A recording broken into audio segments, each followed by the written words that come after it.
សត្វលោកកើតមកមិនទៀង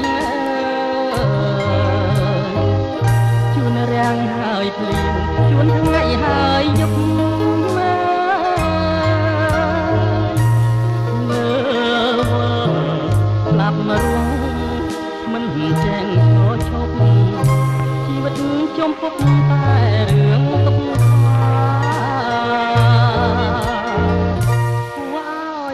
ចាវាសនានៃមនុស្សកាយសាហាវទឹកក្តីមេត្តាងាប់នៅរួមរស់រីករាយនឹងគ្នាថ្ងៃនេះអូននេះចាក់លោកនេះហើយគួរឲ្យអនាគតជឿខ្លោចអរ៉ាអូនហើយវាសនាយើងអត់ក៏ស្រាយ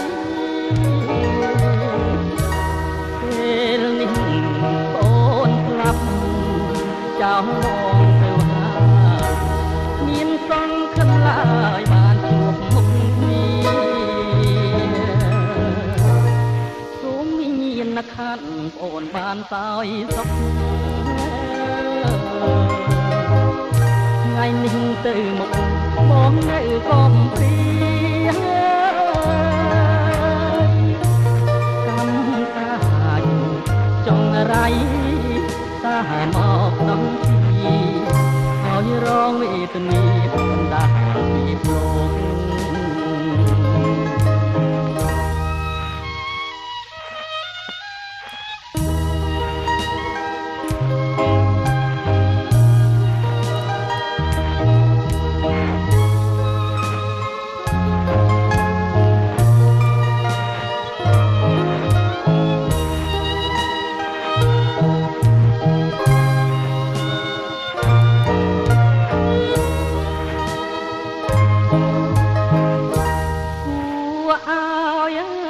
អនា